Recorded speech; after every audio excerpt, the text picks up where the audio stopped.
Imagine, if you will, a world without borders. Not borders on a map, for those are a human invention, but borders of a more fundamental kind. A world where vast, unbroken forests stretch from one horizon to the other, where mammoth steppes colder than imagination roll on for thousands of miles, and where deserts are not mere patches of aridity, but entire continents of sand and stone. This is the world of the Pleistocene epoch, a world of giants and glaciers, a world of profound silence and sudden violent life. And into this world we walked. Our story begins, not with a bang, but with a whisper that has taken nearly 100,000 years to reach our ears. It is the story of Homo sapiens, but not as we know ourselves today. A species of nearly 8 billion souls covering every conceivable corner of the globe. This is the story of our infancy, our most fragile and precarious chapter. It is the story of a time when we were not the masters of the earth, but merely one player among many on a stage teeming with formidable competitors.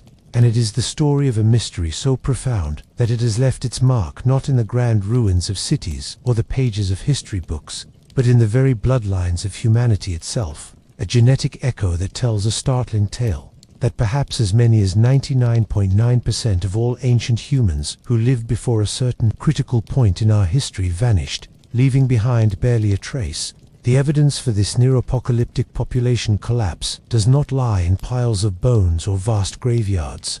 The earth, for all its patience, is not a perfect archivist. Bones bleach and crumble to dust. Settlements are reclaimed by forest and flood. Tools are scattered and lost to time. Instead, the most compelling testimony comes from within us. It is written in the language of our genes. By studying the mitochondrial DNA, which is passed down almost unchanged from mother to daughter through countless generations, and the Y chromosome, passed from father to son, geneticists have become detectives of deep time. They can peer into the past, not by digging in the dirt, but by sequencing the biological code we all carry. And what they have found is a bottleneck, a genetic bottleneck. This is a phenomenon where a population of a species undergoes a drastic reduction in size. When this happens, the genetic diversity of that population is severely curtailed.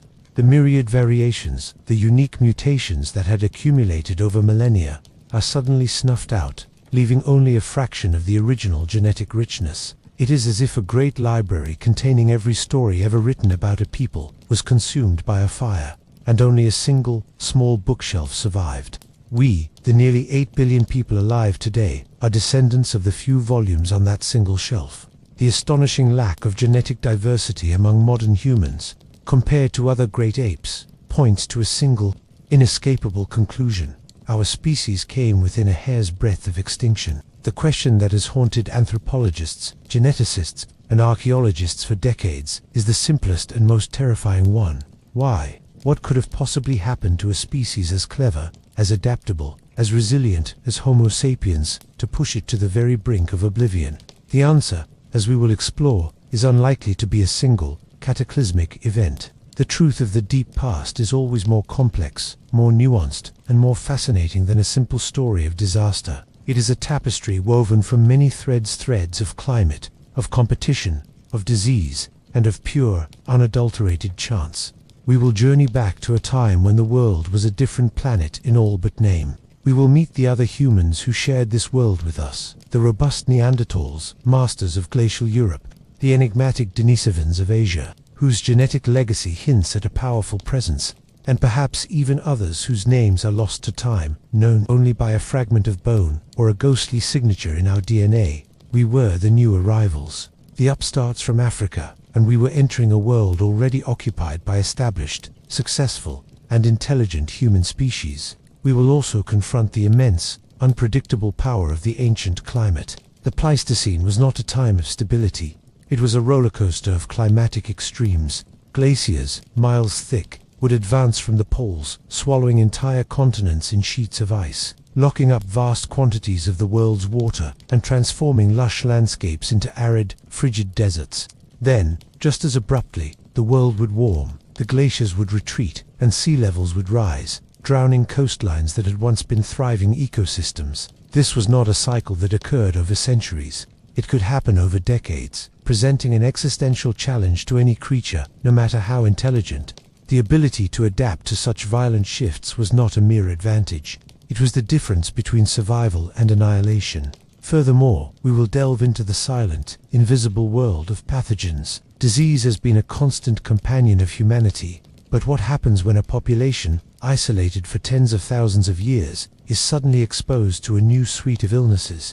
The history of the Americas after 1492 is a grim testament to the devastating power of novel pathogens. Could a similar, though ancient epidemiological event have swept through our early populations, thinning our numbers to a desperate few?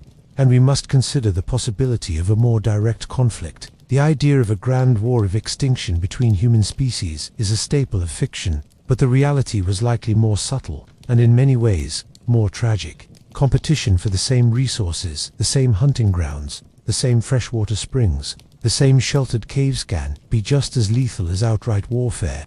In a world of limited carrying capacity, one group's success is often another group's failure. Over the course of this narrative, we will sift through the evidence. We will examine the archaeological record, from the sophisticated tools left behind to the caves that provided shelter from the storm.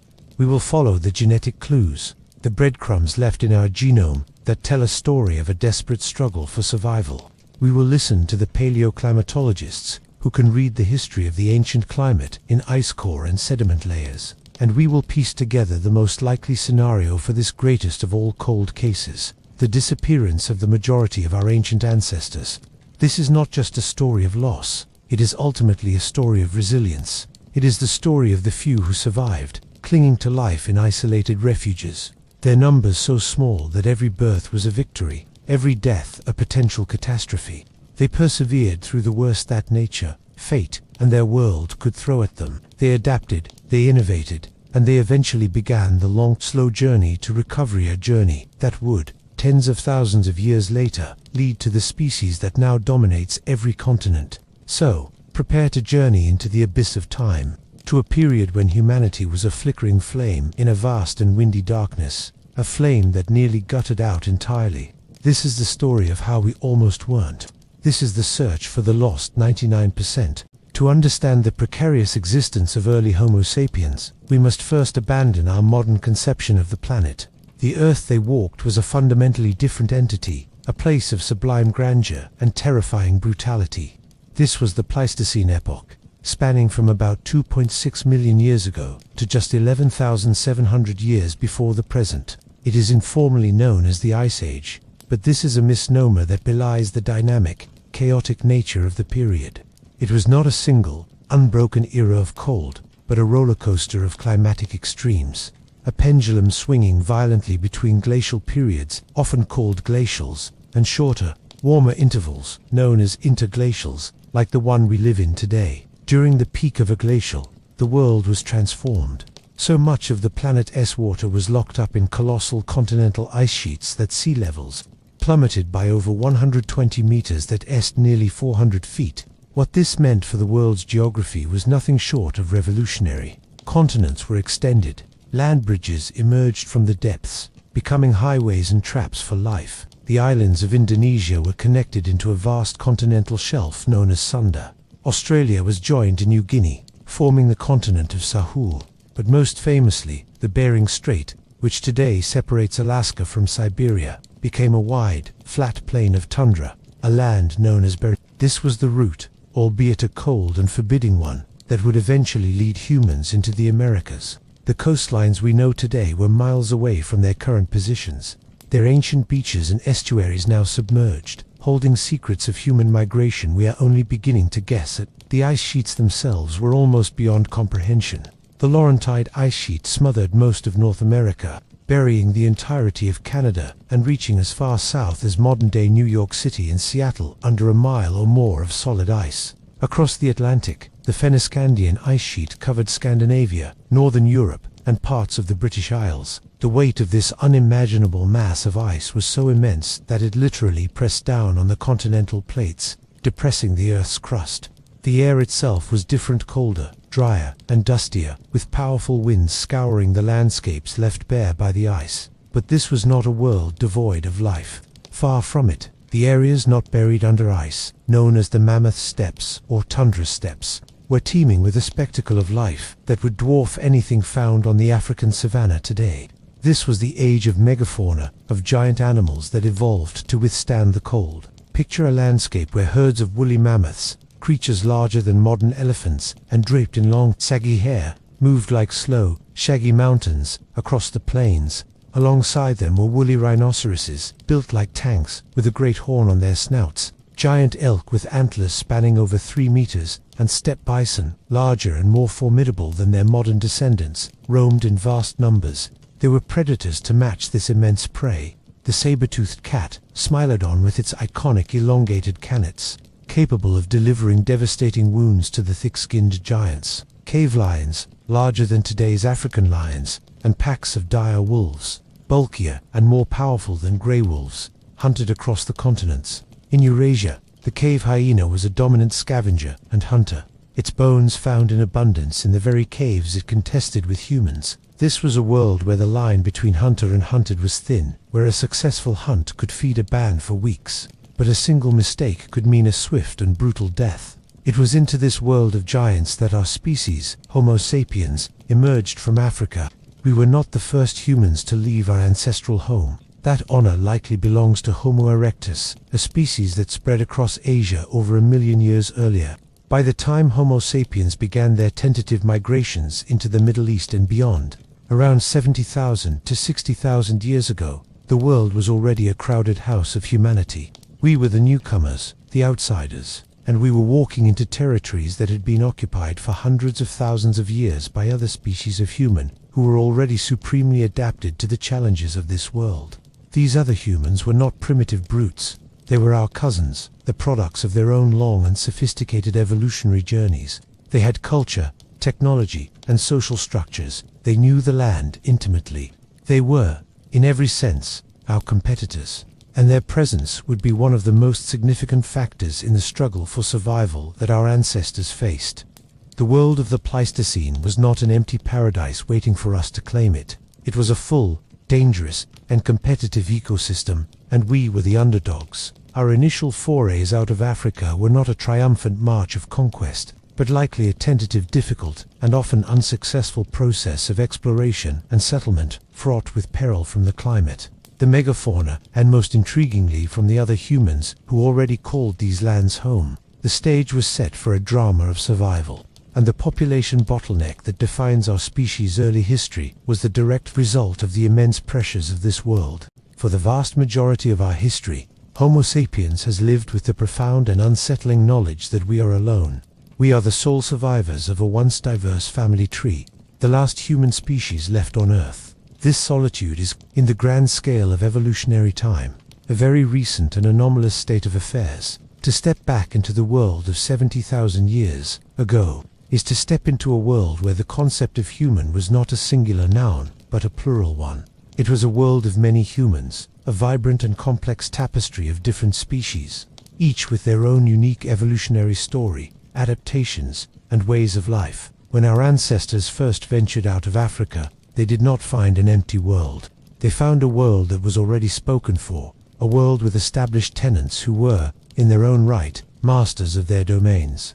Foremost among these, at least in the western reaches of Eurasia, were the Neanderthals. The very name has, for over a century, been synonymous with brutishness and dim-witted cavemen, gross and enduring caricature.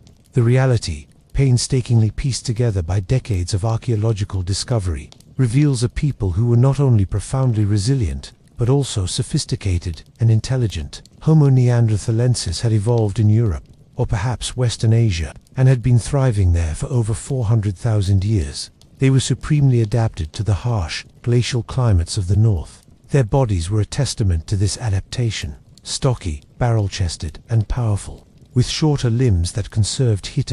Classic example of Allen's rule in evolution. Their large, prominent noses were likely designed to humidify and warm the cold, dry air they breathed. Their culture, known as the Mousterian tool industry, was based on expertly crafted flake tools. Using a technique called Levallois, prepared core napping, they would carefully shape a core of stone so that a single, pre-planned flake could be struck off of flakes that were sharp, durable, and ready to be hafted onto a spear or used as a scraper. This was not a simple technology. It required forethought, precision, and a deep understanding of lithic mechanics. They were apex predators, hunting the massive megafauna of the steppes, mammoths, woolly rhinos, and giant deer. Evidence from sites like La Carte de Brelade in Jersey shows they were capable of complex cooperative hunting strategies, driving herds of mammoths off cliffs to be butchered below. They lived in complex social groups, cared for their injured and elderly, as evidenced by skeletons showing healed severe injuries that would have required prolonged care and feeding. They used ochre, perhaps for symbolic or decorative purposes, and they buried their dead, sometimes with grave goods, suggesting a capacity for ritual and abstract thought. They were, by any reasonable definition, a successful and intelligent species. They had weathered multiple glacial cycles, adapting and persisting where lesser species had perished. To our ancestors entering their lands, the Neanderthals would not have been primitive brutes. They would have been the established, powerful, and formidable natives. Further east, in the vast expanses of Asia, another human species held sway. The Denisovans. Our knowledge of them is, for now, far more ghostly and incomplete. We do not have a rich fossil record of complete skeletons. Instead, we know them primarily from a few fragments, a finger bone, a few teeth, and a piece of a skull found in the Denisova cave in the Altai Mountains of Siberia. But from these tiny fragments, an entire world of genetic history has been unlocked. The Denisovans were a sister group to the Neanderthals, having diverged from a common ancestor several 100,000 years earlier. They were genetically distinct, a separate branch on the human family tree. The genetic evidence suggests they were widespread across Asia, from the cold forests of Siberia to the tropical jungles of Southeast Asia. Their legacy is not written in stone tools or burial sites, but in the DNA of modern human populations. Indigenous peoples of Melanesia, Australia, and the Philippines carry a significant percentage of Denisovan DNA, up to 5 to 6% in some cases, indicating that our ancestors encountered and interbred with them during their migrations through Asia. Interestingly, modern Tibetans carry a unique Denisovan gene variant that helps them thrive at high altitudes, a stunning example of how interbreeding with an archaic human species provided a direct and vital adaptation for surviving in a new environment. The Denisovans were a pervasive and influential presence, a shadowy people whose genetic gift to us hints at their own successful adaptation to diverse Asian landscapes, and there may have been others. Hints in the fossil and genetic record suggest the possibility of other, as yet unnamed human species sharing the planet. A fossil hominin from Red Deer Cave in China, dating to a surprisingly recent 14,000 years ago, shows a mix of archaic and modern features. Genetic studies of modern African populations suggest deep, ancient interbreeding events within ghost archaic population, a species for which we have no fossils yet. The island of Flores in Indonesia was home to Homo floresiensis, the hobbit, a small-bodied, small-brained species that survived until perhaps 50,000 years ago. And Homo luzonensis has recently been discovered in the Philippines. This, then, was the world our Homo sapiens ancestors entered. A world already filled with other kinds of people. We were not inevitable conquerors. We were one species among several, and by no means the most established or physically robust. We were the new, untested species from the south, entering ecosystems with their own intricate balances, and territories defended by intelligent, tool-using, cooperative hunters who had called these lands home for 1,000 generations. The challenge of competing with them for prey, for shelter, for resources would have been immense. This competition, whether it took the form of direct conflict, indirect economic pressure, or something else entirely, would have been a constant, grinding pressure on our nascent populations. It is against this backdrop of a crowded, competitive world that the story of our near extinction must be understood. We were not alone, and in that lack of solitude lay our greatest peril. The most profound evidence for the near extinction of our ancient ancestors does not lie buried in the dust of forgotten settlements or encoded in the fragments of ancient tools. It is not etched on cave walls or preserved in the permafrost. It is, instead, carried within every single one of us. It is written in the elegant, double helix language of our DNA, a biological archive that has meticulously, if cryptically, recorded the population history of our species.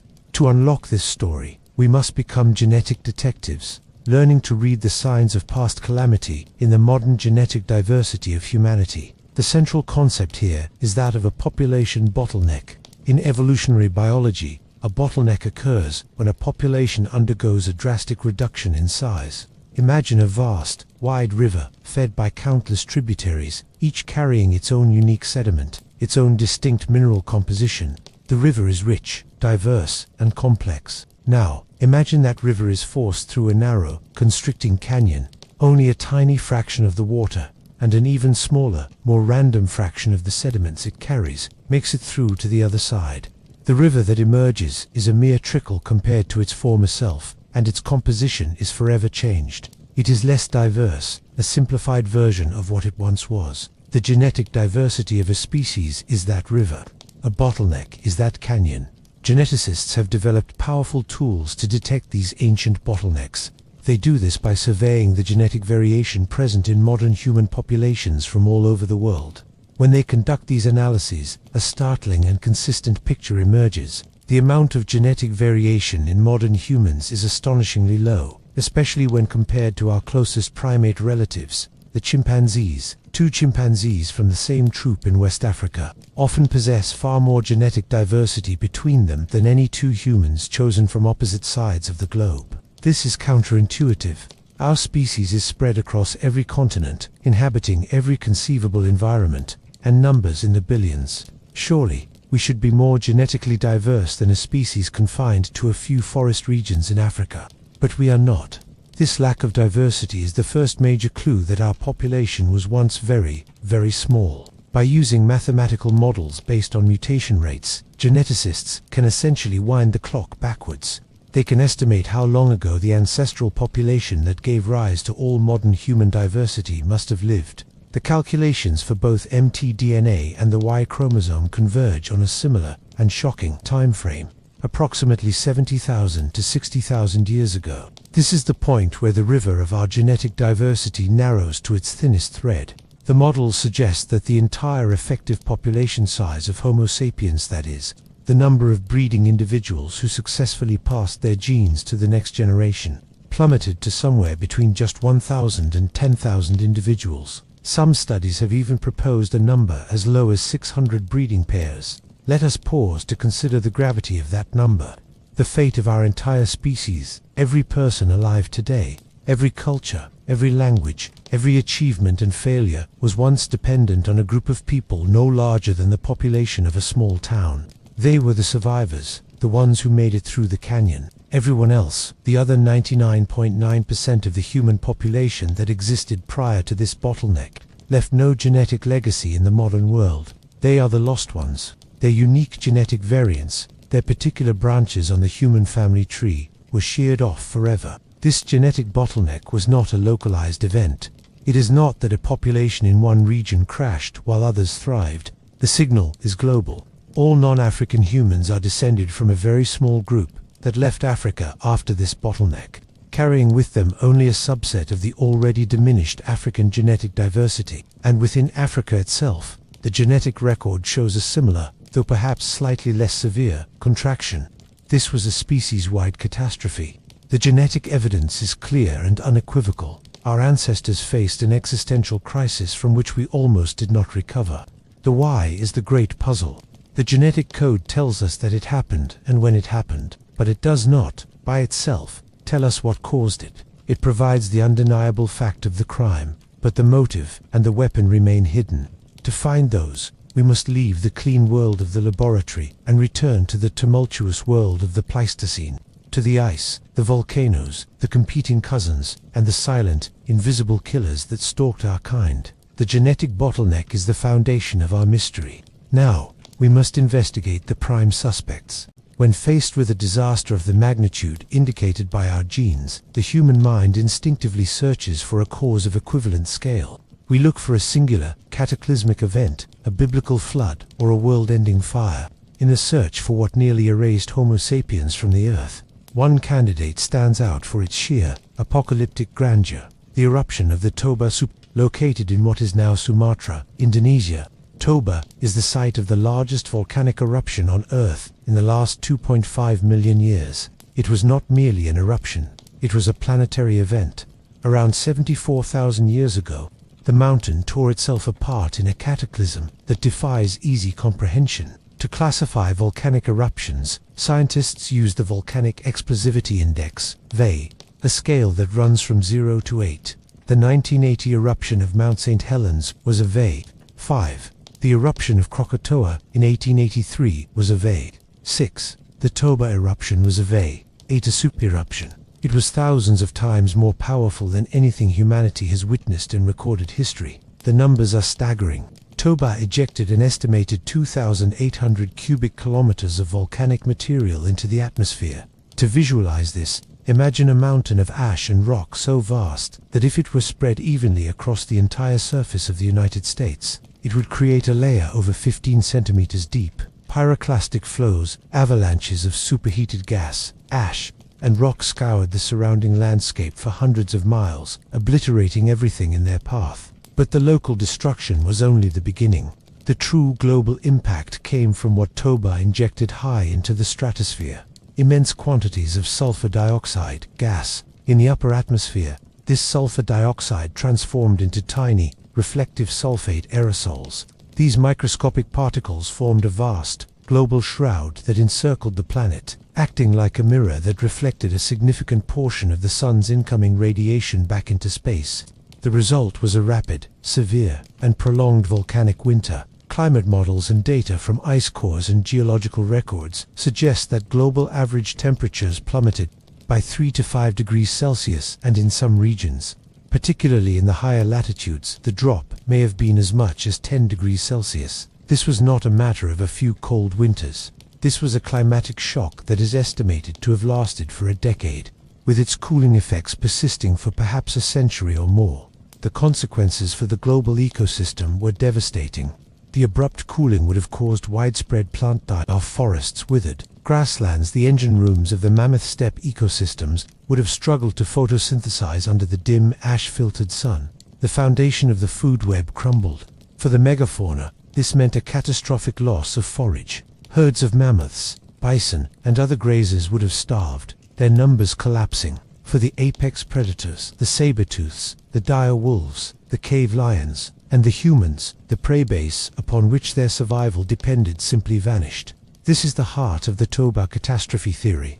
The proponents of this theory argued that the eruption and the ensuing volcanic winter would have triggered a global ecological crisis, a bottleneck for countless species. For the small, scattered populations of early Homo sapiens, already living a precarious existence on the margins, it would have been a knockout blow. Food resources would have become desperately scarce.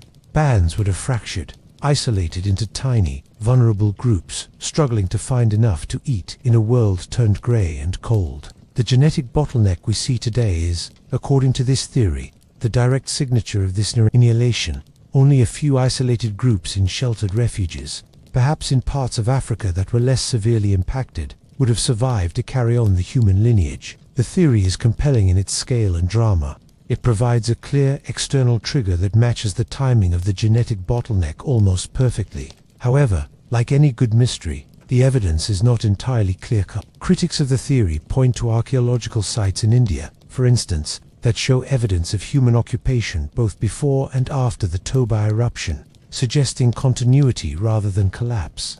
They argue that while the eruption was undoubtedly a colossal event, our resilient ancestors may have found ways to adapt, to switch to different food sources, and to endure even this profound shock. The debate surrounding Toba encapsulates the fundamental challenge of paleoanthropology. It is a science of fragments and clues, where a single new discovery can shift the entire narrative. Whether Toba was the sole culprit, a major contributing factor, or simply a dramatic backdrop to a more complex story, remains a topic of vigorous scientific discussion. What is undeniable is that it represents the kind of existential threat that our species faced, a reminder that the world of our ancestors was a place of immense and unpredictable power, capable of unleashing forces that could bring even the most clever of primates to the brink of extinction. The volcanic winter may have passed, but the struggle for survival was far from over. The cold and the darkness were followed by a new set of challenges, just as lethal and far more personal. If the Toba eruption was a sudden violent hammer blow to the global ecosystem, then the climate of the Pleistocene was a relentless vice, its pressure tightening and loosening with a rhythm dictated by the slow wobble of the Earth itself. To understand the constant pressure our ancestors were under, we must abandon our modern conception of climate as a relatively stable backdrop to human affairs. For Homo sapiens emerging in the late Pleistocene, climate was the primary actor in the drama of survival, a chaotic, unpredictable force that could render a prosperous homeland barren within a generation. The engine driving this climatic chaos is now well understood. It is governed by astronomical cycles, known as Milankovitch cycles, slow, predictable changes in the Earth's orbit and tilt that alter the distribution and intensity of sunlight reaching the planet. The result was not a smooth, gradual transition between cold and warm periods. The paleoclimatic record, read from ice core in Greenland and Antarctica and from ocean sediment core, reveals a world of shocking instability. The climate during the last glacial period was characterized by what scientists call Dansk-Kadoshka events, rapid warming episodes where temperatures in Greenland could skyrocket by 8 to 16 degrees Celsius in just a few decades, followed by a much slower slide back into glacial cold. These were not minor fluctuations, these were regime changes. Imagine the climate of Northern Europe shifting to something akin to the Azores in the span of a human lifetime, and then, over centuries, sinking back into a deep freeze. Alongside these were even more severe episodes called Heinrich events, triggered by the catastrophic collapse of ice sheets in the North Atlantic. Armadas of icebergs would break off and drift south, melting and releasing vast quantities of fresh water into the ocean. For the humans and animals living through these events, it was a world of terrifying unpredictability. A band of Homo sapiens or Neanderthals would have developed an intimate knowledge of their territory over generations. They would know the migration routes of the reindeer, the location of the richest nut groves, the safest caves, and the most reliable freshwater springs. But what happens when, within a few decades, the reindeer stop coming? When the nut groves wither and die because the summers are too cold? When the familiar hunting grounds are buried under a new glacier? Or, conversely, when the open tundra your culture is adapted to hunting suddenly becomes a dense, unfamiliar forest? This was the reality of the Pleistocene. Survival was not just about being strong or clever. It was about being preternaturally adaptable. A technology and a social structure that worked perfectly for centuries could become suddenly obsolete. A population that had grown to fit a rich ecosystem would find itself facing catastrophic resource collapse. When that ecosystem transformed, the constant pressure was to innovate, to move, or to die. This relentless climatic rollercoaster provides a powerful explanation for the genetic bottleneck. It suggests that the near extinction of our ancestors may not have been caused by a single event, but by the culmination of stresses over time. Populations would have been repeatedly fragmented and isolated. During the worst cold snaps, the habitable world would have shrunk dramatically. Humans would have been forced into refugious, smaller sheltered areas where conditions remained marginally survivable.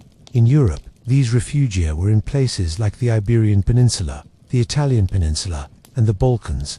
In Africa, it was likely a matter of clinging to well-watered highlands or favorable coastlines while the interior deserts expanded. These isolated groups, cut off from each other by glaciers, deserts, or simply vast, uninhabitable landscapes, would have been the bottlenecked populations. Some of these groups undoubtedly did die out, their unique genetic heritage vanishing forever. The genetic low point we see 70,000 years ago may represent the moment when the number of these isolated refugia and the populations within them reached its lowest ebb.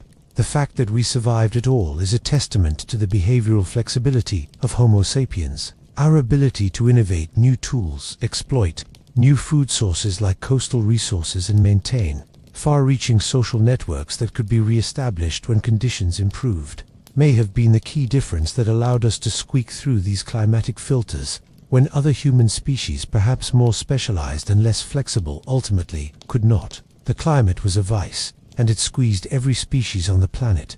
Only the most adaptable would emerge on the other side. In the grand narrative of human prehistory, the focus often falls on the visible actors, the towering mammoths, the rival human species, the advancing walls of ice. Yet, some of the most powerful forces shaping our destiny were, and remain, invisible to the naked eye. The world of the Pleistocene was teeming with microscopic life, bacteria, viruses, parasites, each engaged in its own ancient evolutionary arms race. For a small, vulnerable species like our own, A sudden shift in this invisible landscape could be far more devastating than any predator or ice age. The story of our bottleneck may be written not in ice cores or stone tools, but in the silent, devastating history of disease. The concept of a virgin soil epidemic is crucial to understanding this threat. When a pathogen is introduced into a population that has no prior immunological experience with it, the results are catastrophic. History's most grimly eloquent example is the arrival of Europeans in the Americas.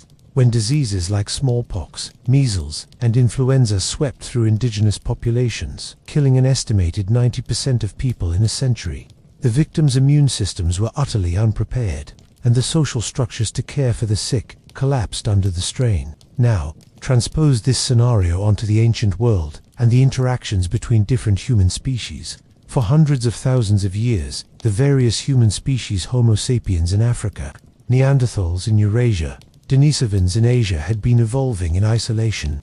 During this time, they were each co-evolving with their own unique suite of pathogens. A virus that was a minor nuisance to a Neanderthal, whose immune system had been grappling with it for millennia, could be a genocidal plague to a population of Homo sapiens who had never encountered it before, and vice versa. The movement of Homo sapiens out of Africa was not just a migration of people, it was a migration of the microbes they carried in their guts, their blood, and their breath. This exchange of pathogens would have been a two-way street, a brutal biological crossfire. As our ancestors moved into new territories, they would have been exposed to novel European and Asian diseases for which they had no natural resistance. Simultaneously, they would have brought new African diseases with them, which would have swept through the resident Neanderthal and Denisovan populations. The genetic evidence supports this theory. Studies of Neanderthal and Homo sapiens DNA have identified stretches of our genome that are heavily involved in the immune system and that appear to have been inherited from these other species. This is a clear sign of adaptive introgression. We acquired these genes because they were beneficial. They provided a defense against local diseases that we had no prior defense against. The individuals who carried these borrowed immune genes were the ones who survived the plagues. Those who did not perished. This constant, invisible pressure of novel diseases could have acted as a relentless filter on human populations. It would not have been a single pandemic, but a series of waves, each new contact or migration potentially unleashing another deadly sickness. Populations would have been knocked down again and again just as they tried to recover. This creates a scenario perfectly suited to creating a severe genetic bottleneck. Disease does not need to kill everyone. It only needs to reduce populations to a level where they are no longer viable, vulnerable to being finished off by the next famine, the next harsh winter, or the next conflict. Furthermore, the climatic chaos of the Pleistocene would have exacerbated this problem. As habitats changed and species were forced into closer contact in refugia, the opportunities for pathogens to jump between species, a process called zoonosis, would have increased dramatically. A virus that lived harmlessly in a species of steppe rodent might, under the stress of environmental change, find a new, susceptible host in a hungry human. The crowded, stressed conditions of these glacial refugia would have been a perfect breeding ground for epidemics. The evidence for this is, by its nature, ephemeral. Viruses and bacteria do not fossilize, but the genetic scars they leave on a population are permanent. The selective pressure they exert is immense, and the legacy of that pressure is written in the immune-related genes we inherited from other humans. This invisible war was a silent, pervasive threat that would have been every bit as real and terrifying as any predator. It was a war fought not with spears, but with fevers and lesions. A war where the enemy was unseen and the casualties were immense. It whittled away at our numbers, ensuring that only the immunologically fortunate, the ones who could acquire or adapt the right defenses, would live to tell the tale. Their survival is the reason we are here today, carrying within us the genetic trophies of a war our ancestors won without ever knowing they were fighting it. Beyond the volcanoes, the ice, and the invisible scourge of disease, the world our ancestors entered was a socially complex one. It was a world already occupied by intelligent, technologically proficient, and culturally distinct other people. The relationship between Homo sapiens and these other humans, the Neanderthals, the Denisovans, and perhaps others, is one of the most intensely debated topics in paleontology. It is a relationship that almost certainly was not defined by a single type of interaction, but by a shifting, regional mosaic of conflict. avoidance, exchange, and even intimacy. This complex web of interactions would have been a constant, grinding pressure on all human populations, and it may have played a decisive role in pushing our own species to the brink. Let us first dismiss the simplistic notion of a war of extermination. There is no evidence for organized, genocidal campaigns in the Paleolithic. The population densities were far too low, the social groups far too small and scattered, for anything resembling modern warfare. However, this does not mean that violence was absent. Intergroup violence is a grim hallmark of primate behavior, and there is no reason to believe our ancestors were an exception. Evidence of trauma on Neanderthal bones shows they lived violent lives, and some of these injuries are consistent with attacks from other humans. A Neanderthal skull from Shanadar Cave in Iraq shows a likely spear wound to the head. For small bands living on the edge of survival, a single violent encounter, a raid for resources or mates, could have catastrophic consequences, potentially wiping out an entire breeding group. This low-level sporadic violence would have been a constant drain on population numbers for all species involved. But direct conflict was likely only a small part of the story. A more pervasive and perhaps more powerful force was competitive exclusion. This is an ecological principle where two species requiring identical resources cannot stably coexist in the same place. One will inevitably outcompete the other, leading to the local extinction of the less effective competitor. For humans, the critical resources were high-quality protein, large game, safe shelter, caves, and rock overhangs, fresh water, and raw materials for tools, high-quality, stone, wood, and ochre. If one human species possessed even a slight technological or cultural advantage in exploiting these resources, over thousands of years that advantage would compound into a decisive edge. For a long time, it was assumed that Homo sapiens arrived in Eurasia with a revolutionary package of superior technology and behavior that immediately outclassed the Neanderthals. The archaeological record, however, tells a more nuanced and interesting story. For much of the period of overlap, the material cultures of Homo sapiens and Neanderthals were remarkably similar. Both were effective big game hunters. Both used fire. Both produced symbolic artifacts. The key difference may not have been in the tools themselves, but in the systems behind them. There is growing evidence that Homo sapiens may have developed more extensive and efficient exchange networks. Evidence of shells transported over 200 kilometers inland in Africa, or of high-quality stone tool material being traded over vast distances, suggests that our ancestors were better at maintaining connections between far-flung groups. This network would have acted as a buffer against local resource failure. If one band's hunting territory failed, they could rely on social and kinship ties with a group in a different valley or ecosystem for support. This meta-population structure makes a species far more resilient to environmental shocks. Neanderthal territories, by contrast, appear to have been more regional and insular, with less evidence of long-distance exchange. When a local crisis hit, they may have had fewer places to turn. Furthermore, there is the question of dietary breadth. Analysis of stable isotopes in Neanderthal bones shows they were top-level carnivores, deriving almost all their protein from large terrestrial game. This is a highly effective but also highly risky strategy. If the mammoth or reindeer herds collapsed, they had few fallback options. Some archaeological evidence suggests that Homo sapiens populations, particularly those in coastal regions of Africa, had a broader diet, supplementing big game with smaller animals, birds, fish, shellfish, and plant resources. This dietary flexibility would have been a huge survival advantage during the tough times of the Pleistocene, allowing our ancestors to scrape by on resources that Neanderthals may have ignored. And then, of course, there is the evidence for the most intimate form of interaction, interbreeding. The genetic record is unequivocal.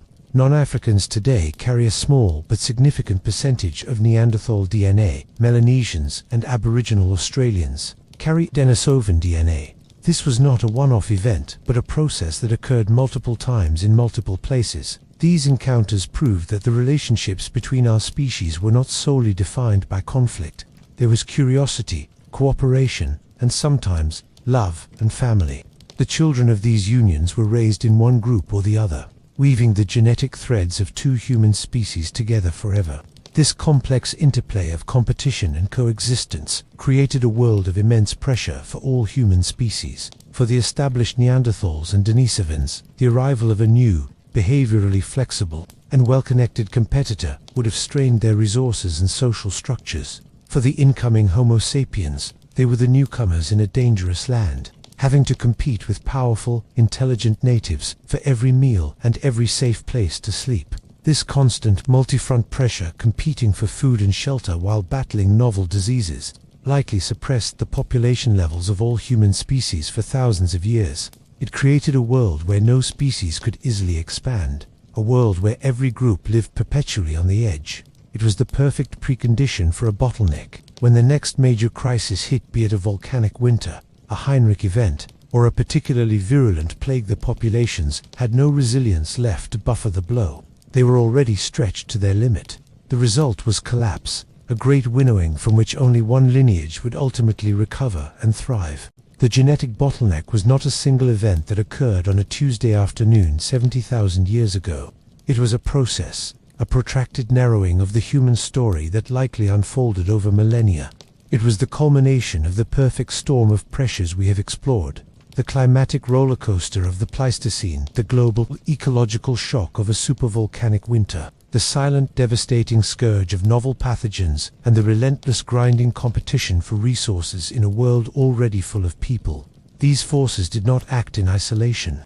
They synergized, each one amplifying the effects of the others, pushing human populations across the globe into a downward spiral from which most would not recover. Imagine the world during this grim period. Small, isolated bands of humans, whether Homo sapiens, Neanderthal, or Denisovan, were clinging to existence in scattered refugia. A band of Homo sapiens in a coastal cave in South Africa might be suffering from a respiratory plague introduced through a chance encounter with another group. At the same time, a clan of Neanderthals in a forested valley in southern Europe watches as the reindeer herds they depend on fail to arrive, their traditional migration patterns disrupted by a sudden climatic shift. A group of Denisovans in the Altai Mountains finds their territory growing colder and drier, the hardy grasses giving way to barren ground, forcing them into conflict with other groups over the dwindling number of productive valleys.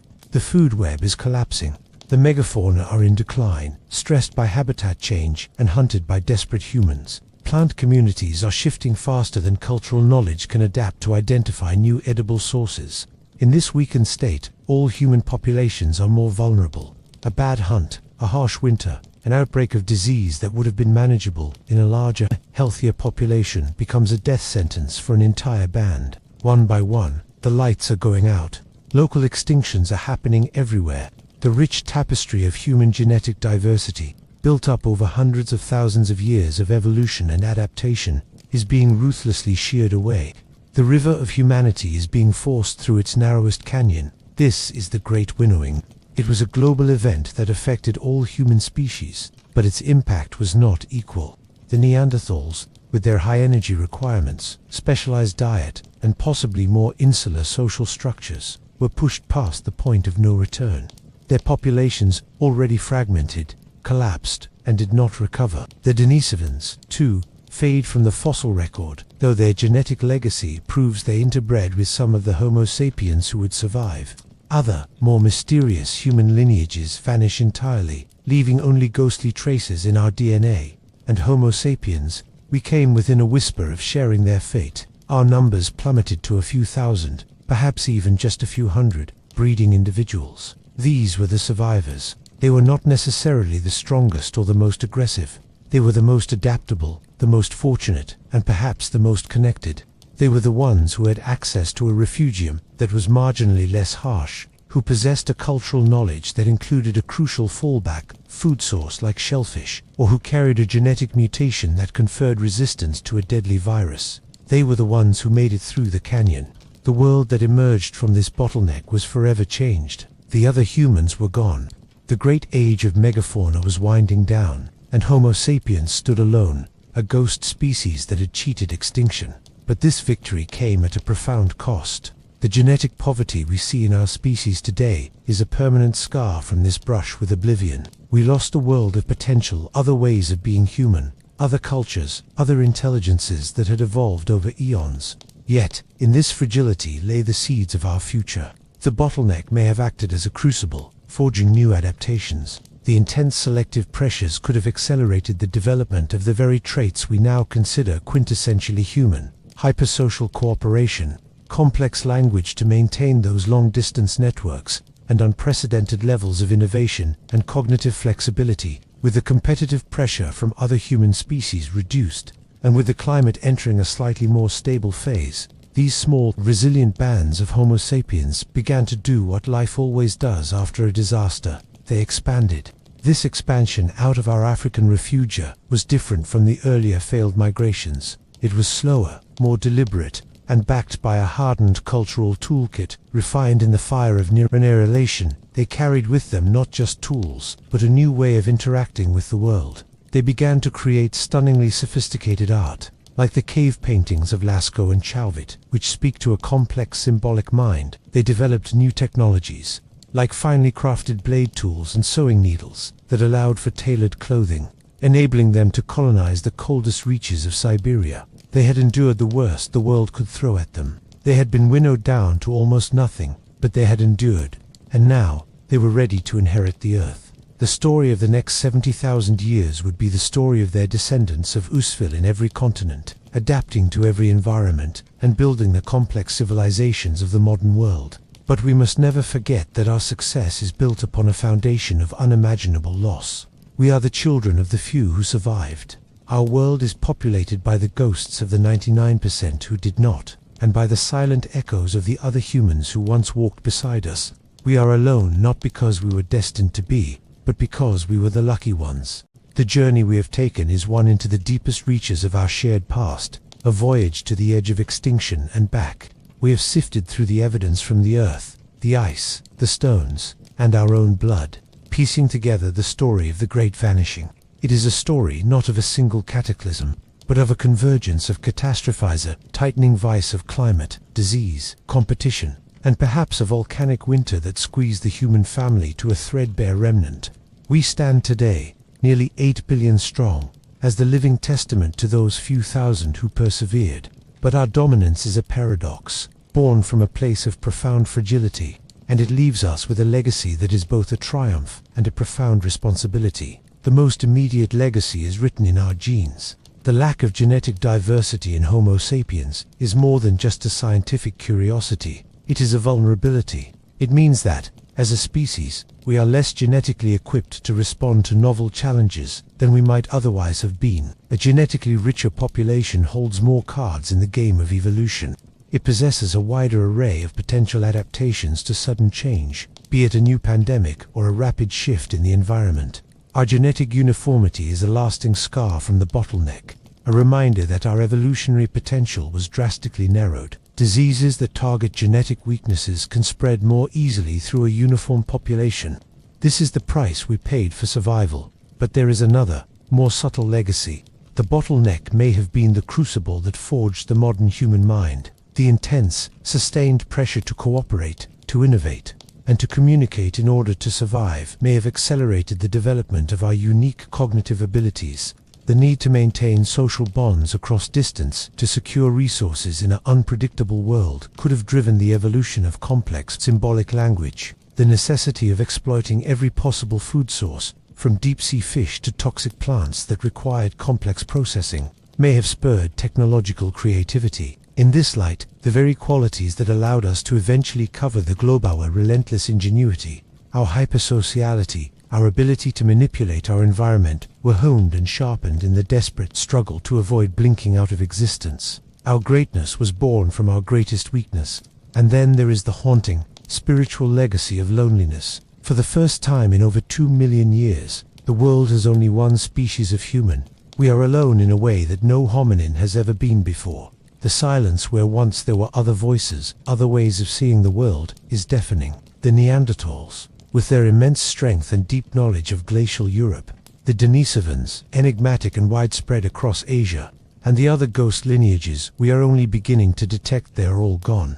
We can never know what wisdom they held, what stories they told, what unique human potentials they embodied. Their disappearance is the original sin of our species' success, a void that we subconsciously feel but can never truly fill. We are a lonely species, and our culture is filled with stories of seeking other intelligent life, because, on a deep primal level, we remember that we once were not alone, and we yearn for that connection once more. This legacy imposes upon us a profound responsibility. We are the winners of an evolutionary lottery of unimaginable odds.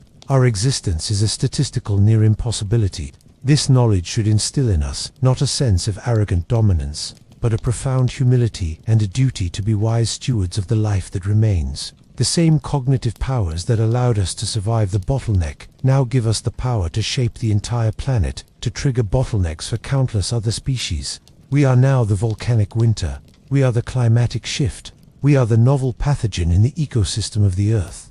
The story of the 99% who vanished is not just a tale from the distant past. It is a cautionary tale for our future. It shows us how close a successful species can come to the abyss. It demonstrates that resilience is not about brute force, but about adaptability, cooperation, and the preservation of diversity, genetic, cultural, and ecological. The same forces that nearly ended Earth's environmental degradation, climate change, pandemic disease are the very challenges we face today. Only now we are the ones unleashing them upon ourselves and the world. We are the children of the survivors. We carry their resilience in our bones and their trauma in our genes. We are the heirs to a world they could scarcely have imagined, built upon the foundation of their struggle. The lesson of their vanishing is not one of inevitable triumph, but of fragile, hard-won survival. It is a lesson that we must now, with all the wisdom we can muster, learn all over again.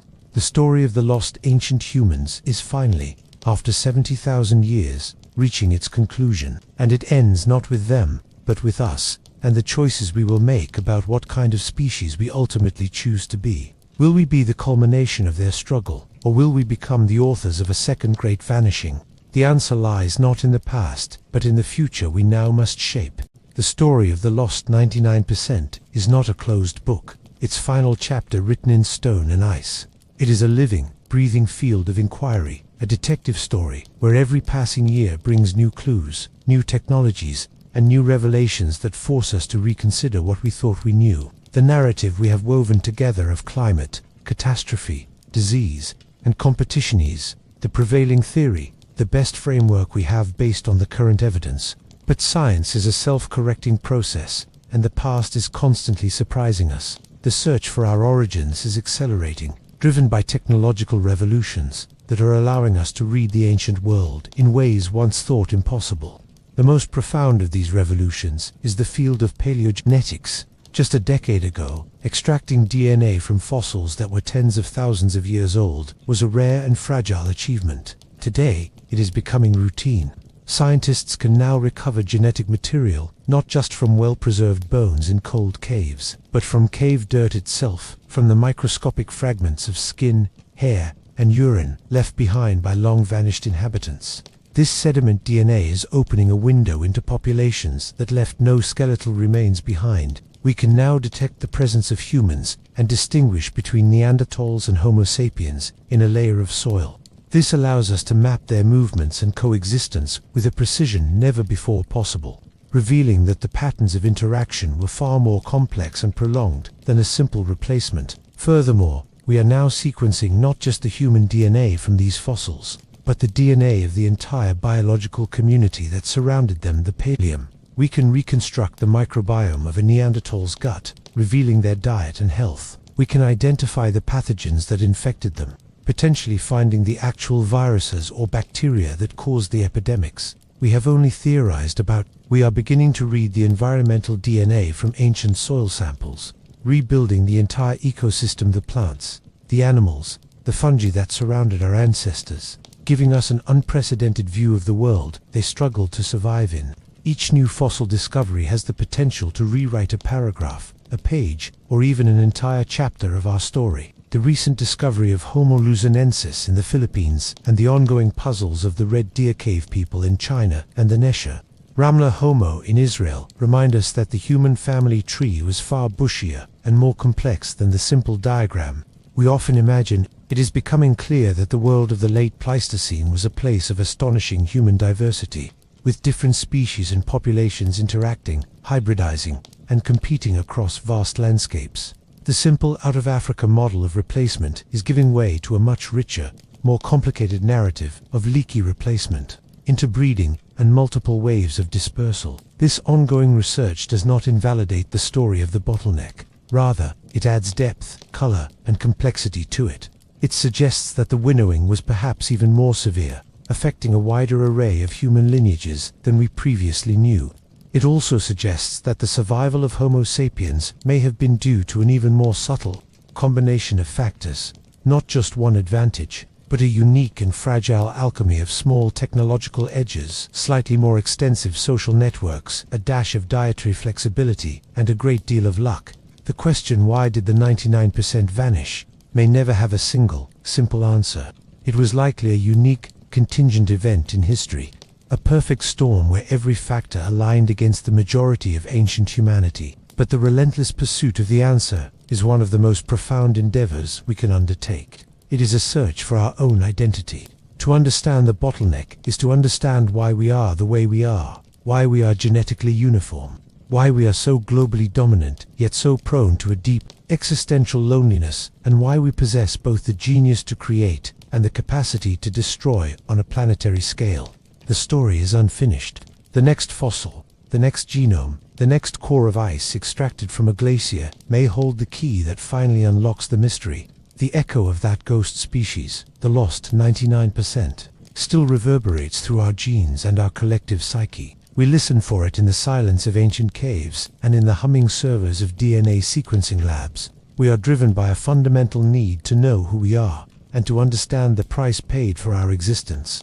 The great vanishing is our deepest memory as a species, and we will continue to dig, to sequence, and to question until the ghosts have told us their entire story. The search for our lost ancestors is, ultimately, the search for ourselves.